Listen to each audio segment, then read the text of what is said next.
Arthur Smith's job is now tied to Desmond Ridder's success down the stretch. You are Locked On Falcons, your daily Atlanta Falcons podcast. Part of the Locked On Podcast Network, your team every day.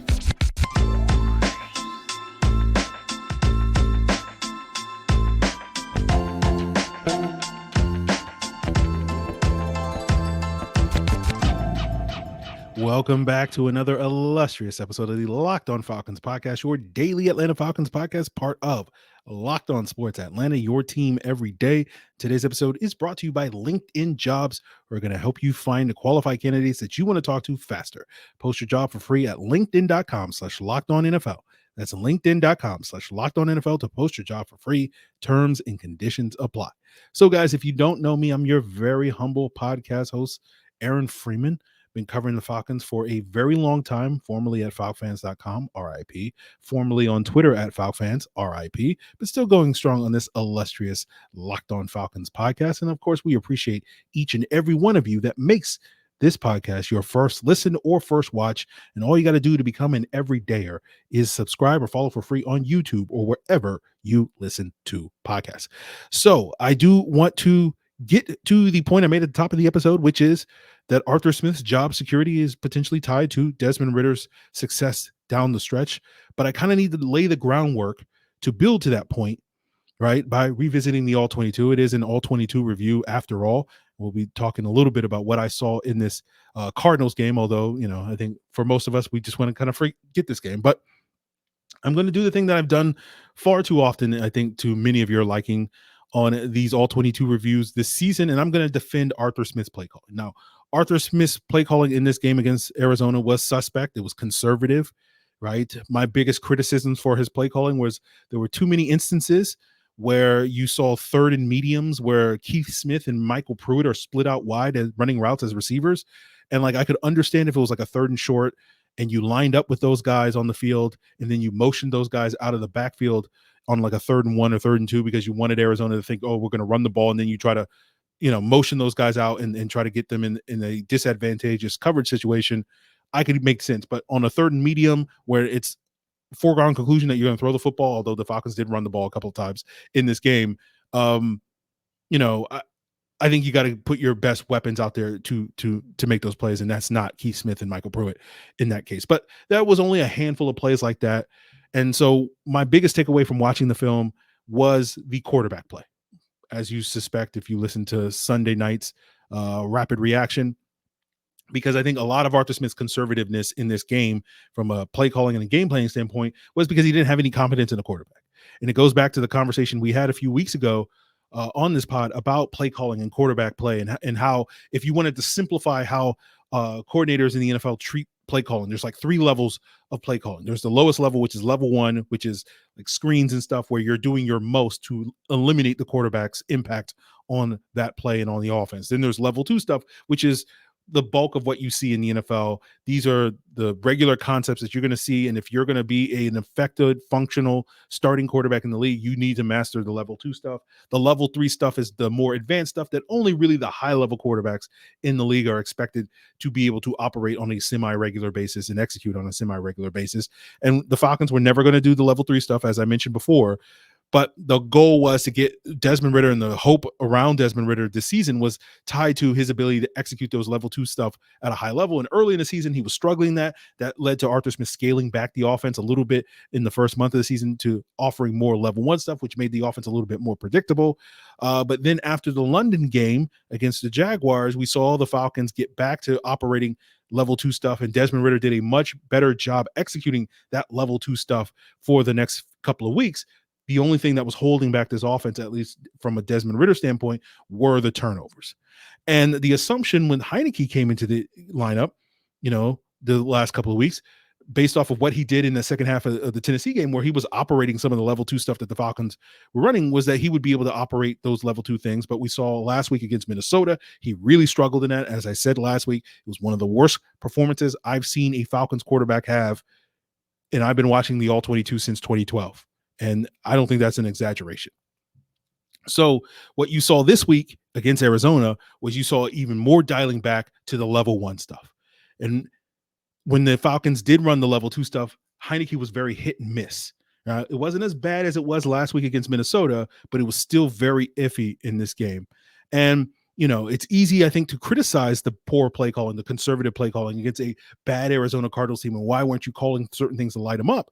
And so to me, the issue is you got to ask, why did Arthur Smith make a conservative play call? And again, it goes to Arthur Smith not having that confidence in his quarterback. And to be fair to Taylor Heinicke, in the third quarter, it was less a quarterback issue and more protection issue. And then when Desmond Ridder entered the game in the fourth quarter, they still were running a decent amount of level 1 stuff with Desmond Ridder at the helm.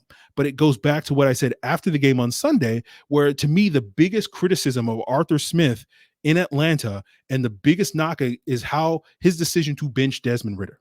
Right? Because you went to a quarterback in Taylor Heinicke that for the next 6 quarters, or for, after the 2 quarters against Tennessee, the 4 quarters against, Minnesota, and then the 3 quarters against Arizona, or really the 6 quarters, the 2 against Tennessee and the 4 against Minnesota. Sorry. I'm trying to figure out my math here. But those 6 quarters, and then you get to this Arizona game and you don't have any confidence in the quarterback. And that to me is the biggest criticism, where it's like, why did you bench Desmond Ridder? If we're regressing the offense under Taylor Heinicke, what was the whole point of benching Desmond Ridder? And so that decision to bench Desmond Ridder potentially derail Desmond Ridder's development, right? And that may wind up being the thing that we look at if and when Arthur Smith, right, is on the hot seat. People are calling for him to be removed as the Falcons head coach at the end of the season, right?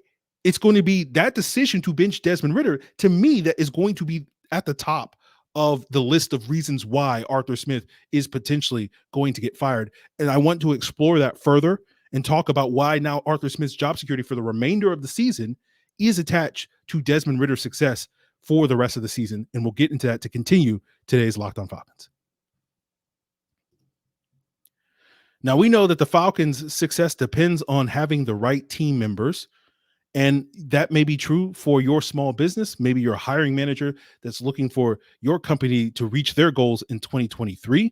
And it's going to be a lot easier for you than it is for the Falcons, because you're not dealing with all these issues that they're dealing with.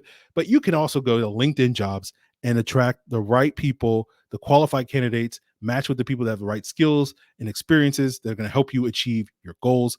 Put your post in front of millions of candidates in just minutes over at LinkedIn Jobs. It's easy to screen, rate applicants based off your job qualifications, all on one platform. It's why small businesses rate LinkedIn Jobs #1 in delivering quality hires versus their leading competitors. LinkedIn Jobs is going to help you find the qualified candidates that you want to talk to faster. Post your job for free at linkedin.com/LockedOnNFL. That's linkedin.com/LockedOnNFL to post your job for free. Terms and conditions apply. And guys, make sure you score as much as possible with FanDuel, America's #1 sportsbook, because right now, new customers get $150 in bonus bets with a winning $5 money line bet. That's $150 if your team wins. And guys, FanDuel doesn't know that your team is the Atlanta Falcons. You can pretend that your team is somebody completely different and put that money line bet, $5, win that bet, get $150 in bonus bets. It's the perfect time to join FanDuel. There's no better time to get in on the action. And not only do you have money line bets, which are straight up bets, you also have spreads, player props, over unders, and more. If you're looking to put your money on the Falcons or against the Falcons, hey, I've been betting against the Falcons the last couple of weeks, and it's been making me a lot of money over at FanDuel. The Falcons are already 1.5 point favorites against the Saints in their upcoming matchup. So maybe you want to lay something down on that ahead of time before that line moves over the next week or so. So visit FanDuel.com/LockedOn to kick off the NFL season. FanDuel is an official partner of the NFL. So before we continue today's episode, I do want to plug the Locked On NFL Kickoff live show, which comes every Friday at 2 p.m. Eastern across the Locked On Podcast Network. If you're subscribed to Locked On Falcons, you will get it live at Friday, 2 p.m. Eastern time. So make sure you subscribe to Locked On Falcons or any Locked On NFL YouTube channel. And of course, the Locked On NFL Kickoff Live is getting you geared up for this weekend's action. And of course, it's going to be a stress-free action of football, of weekend of football for you guys, because there's no Atlanta Falcons. So check out Jarvis Davis, Tanisha Batiste, Kyle Krabs, and all the other local hosts that will get you geared up for this week's action. Again, that's Locked On NFL Kickoff Live, 2 p.m. Friday Eastern. So if it's not clear already, I didn't outright express it, Desmond Ridder should absolutely be the starter coming out of the bye. And whether Arthur Smith is willing to openly say this or not is up to him. But he should basically say the plan is for Desmond Ridder to be the starter for the remainder of the year, right? The only thing that's going to really derail that plan is if Desmond Ridder decides to pull a Nate Peterman and throw 5 picks in the first half, or he gets hurt or something like that. And frankly, if it was up to me, and again, I don't expect Arthur Smith to make this move, but if it was up to me, I would probably demote Taylor Heinicke to QB3. I'd make Logan Woodside the QB2. I know you guys are like, oh, you hate Heinicke. I don't hate him. I feel like the last 7 quarters, I've seen enough of Taylor Heinicke. I don't need to see him. We'll always have those 2 quarters against the Titans, and that's it. Like that to me is what I want to remember Taylor Heinicke in his time in Atlanta by. So I'm done with the Taylor Heinicke experience at this point in time. That beehive, I just want to smash it on the ground and run away. I don't know. Anyway, sorry. So the conversation around Arthur Smith's job security, it's been heating up, right? That seat has been heating up. It's on a simmer at this point in time. It's not some rolling boil or anything like that. And our friend Jeff Schultz, who covers Atlanta sports over at The Athletic, indicated in a column he wrote, I think on Monday or Tuesday, I can't remember when it came out, where he wrote that Arthur Smith is not in danger of losing his job this year or really after this year. And I generally agree with Jeff in that assessment. I think it's likely that Arthur Smith will be back as the Falcons head coach in 2024, but we've reached a point where I don't think that's as sure a thing as it appeared to be going into the season. If you had asked me in August, I would have been like, yeah, definitely 99% probability of that happening. That number, again, I wouldn't put a number on it at this point in time, but that number has dipped since then. But let's get into some hypotheticals, right? I know Arthur Smith doesn't believe in hypotheticals, but let's get into a hypothetical where Jeff is wrong in his assessment. And these next 7 games coming out of the bye week, Arthur Smith is coaching for his job. And so to me, if Arthur Smith is coaching for his job, hypothetically speaking, it's tied to 2 things. Wins, obviously, it's a bottom line business in the NFL. And 2, it's Ridder's success. And the goal is you want to feel pretty good about Desmond Ridder and where he is at by the end of the season. Hopefully in a point where you feel like it's not crazy. You feel generally good about the idea of Desmond Ridder being the Falcons starting quarterback in 2024. Now, whether Desmond Ridder should be or will be the starting quarterback for the Atlanta Falcons in 2024 definitely remains to be seen. That is definitely up something that is up for grabs. But let's talk a little bit briefly about the Falcons quarterback situation in 2024, because so much you probably have been thinking, hearing, and saying, talking about quarterback purgatory, right? And understandably, the Falcons are kind of in this no man's land where it's like we don't know what their quarterback situation is looking like. And a lot of that is tied to Desmond Ridder's lack of development. So let's, again, play these hypotheticals. And now let's pretend that we are in Arthur Blank's shoes, right? Or at least we're in the room with Arthur Blank and Rich McKay when it comes to determining, whether Arthur Smith should keep his job, right? And so let's hypothetically speak, say Jeff is right. Let's flip the script and say Arthur Smith does return as the Falcons head coach in 2024. And then you ask Arthur Smith, after he's made his case for keeping his job, what's your plan at quarterback? So we're in the room with Arthur Blank and Rich McKay listening to Arthur Smith's speech on this. And if Arthur Smith comes to us and says, I want to draft a quarterback, are you going to feel great about that, especially given how he's developed Desmond Ridder through 10 games at this point in time? Right? The fact that he basically abandoned ship on Desmond Ridder 2 weeks ago and presumably is going to go back to it, although that announcement has not been made official yet, right?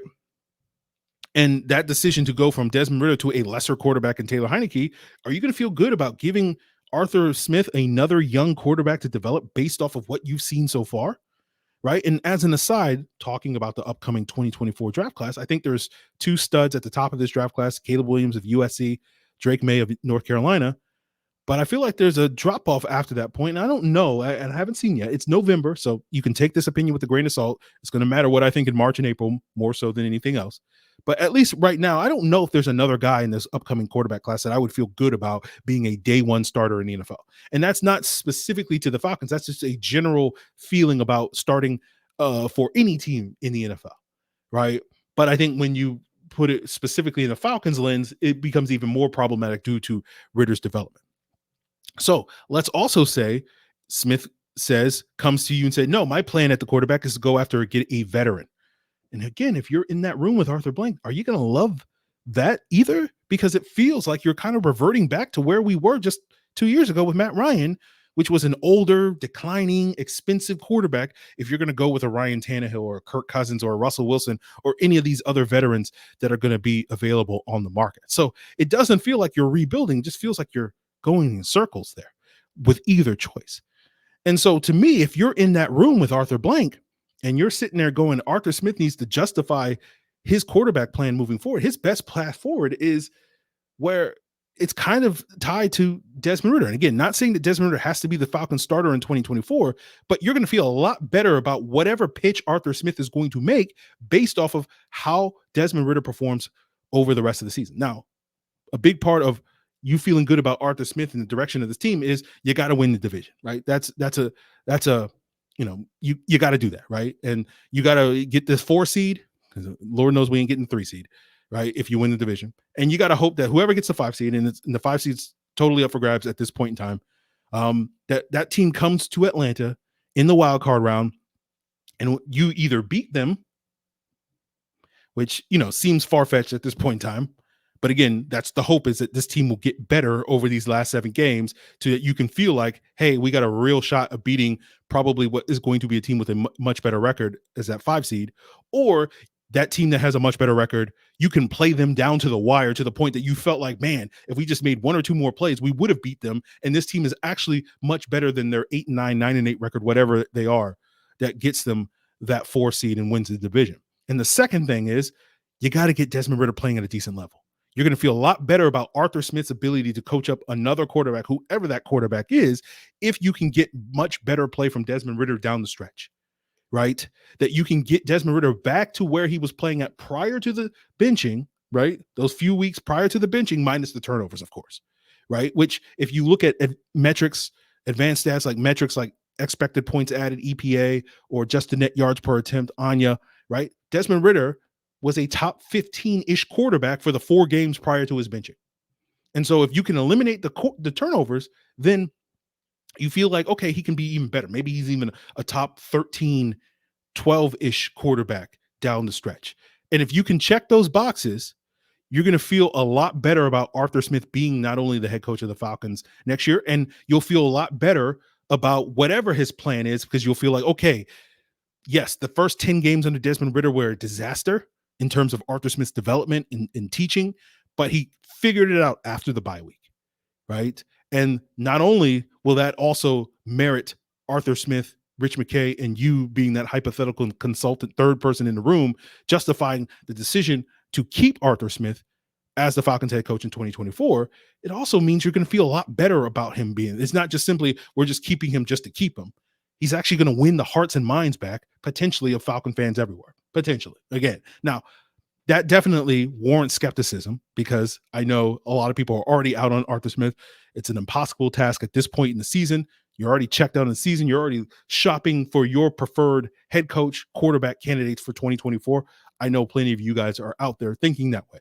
Now, I will say this. My obligations as a daily podcaster of the Atlanta Falcons means I haven't reached that point, but we may be a couple of weeks away from that point where it is draft season and we're looking forward to all the offseason changes that we need to make in order to get this team to playing at the level that we all thought they were capable of playing at this season. So we'll see what happens, but we're still locked in, if not locked on, to this current 2023 season, at least on this podcast, although I understand why some of you guys aren't really willing to go that far. So other than Desmond Ridder being named the starter, I don't know right now if there's any other post-bye week personnel changes that I would make, but I know one that has gotten a lot of attention is Richie Grant, and we'll talk about whether or not it makes sense to bench Richie Grant at this point in time, and whether or not the Falcons have a better option than Richie Grant coming up to wrap up today's Locked On Falcons. Now, PrizePicks is the most exciting way to play daily fantasy sports. And now that basketball season is here, both college and pro, you can now pick combo projections across sports in PrizePicks Specials League. It's a league created specifically for combo projections where you can get 2 or more players from different sports, different leagues. For example, you can combine LeBron James and Travis Kelce for 3 points made in receptions. It's not just, football and basketball. You can do pro basketball, college basketball. There's projections for, NBA and college players combined. And if you have the skills, you can turn $10 into $250 with Prize Picks. Real simple to play. You just pick 2 or more players, pick more or less than their projected stats. And the more entries you make, the more money you can make, up to 25 times your money. There's quick withdrawals, easy gameplay, an enormous selection of players and stat types that make Prize Picks the #1 daily fantasy sports app. Just go to prizepicks.com/lockedonnfl and use code LockedOnNFL for a first deposit match up to $100. That's prizepicks.com/lockedonnfl and use promo code in lowercase LockedOnNFL. Prize Picks is daily fantasy sports made easy. So let's talk about the potential bye week changes, right? And one that's gotten a lot of attention based off of a very rough performance from him in the Arizona game was Richie Grant, Falcon safety Richie Grant. And it's not just one game for Richie Grant. It's been a rough year for Richie Grant. He's had some ups, but the downs have certainly outweighed the ups so far this year. And, watching the game, charting the defense and whatnot, like Richie Grant definitely, Trey McBride had a great day. The Cardinals tight end had a big day, right? Historic day in Arizona Cardinals history. That's not all on Richie Grant. Now, Richie Grant probably gave up the 2 biggest plays to Trey McBride, but McBride also beat Jeff Okudah, Nate Landman, Kay Nellis, Clark Phillips, and Arnold Ebiketie. So, when you look at the stat sheet and you see, Trey McBride's like 9 catches for 130 some odd yards, that's not all on Richie Grant. Like, 50 or 60 of that is on Richie Grant, but not all of it. So a lot of people have been talking about we need to get Richie Grant out the paint. And, I've heard even my boy Jarvis Davis of Locked On Sports Atlanta and so many others being like, we need to give DeMarco Hellams a shot. And to me, that's a non-starter for me, right? Love you, Jarvis, but I strongly disagree on that. Like, to me, DeMarco Hellams is clearly a box cover 3 safety. And to me, given that Richie Grant's biggest problem, the biggest criticism that we have for Richie Grant is the deep coverage stuff, putting a guy that has less speed, range, and instincts to play deep and has shown that throughout his college career, and hasn't shown really much in his limited NFL career to say that that's something that has changed.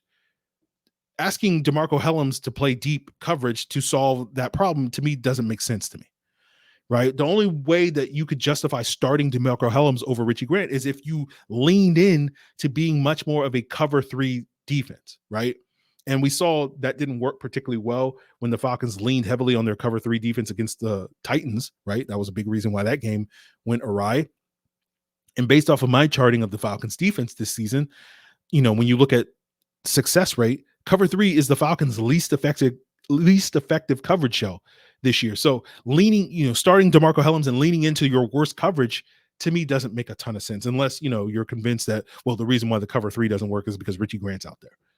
I don't necessarily agree with that, but if you were pushing let's bench Richie Grant, but instead of promoting DeMarco Hellams, you're promoting Micah Abernathy, at least I can listen to that pitch, because that to me tells me that you're actually evaluating what's wrong with the defense and not just throwing stuff at a wall and hoping something will stick with DeMarco Hellams, because Micah Abernathy, at least theoretically, has the range and the coverage ability that could play in the style of defense that the Falcons currently want to play, that doesn't require the Falcons have to completely revamp their defense.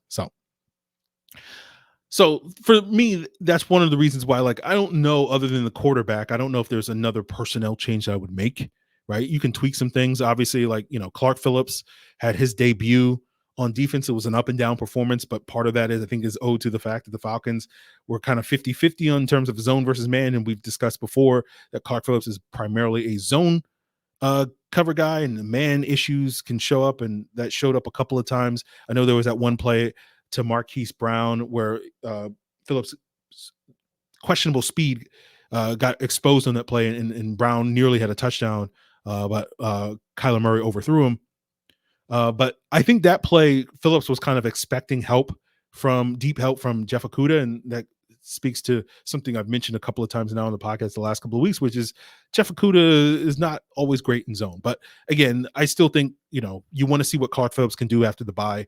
And Jeff Okudah, outside of a couple of busts in zone coverage the last couple of weeks, has been playing pretty well this year. So no tweaks there in terms of that. Obviously if D Alford is back healthy, he should be the starting nickel cornerback, but Clark Phillips, I think, should be the primary backup over Mike Hughes. But last little tidbit, let's talk about Frank Darby, right? And Frank Darby arguably was the culprit on that big punt return by Greg Dortch that kind of sparked the Cardinals in this game.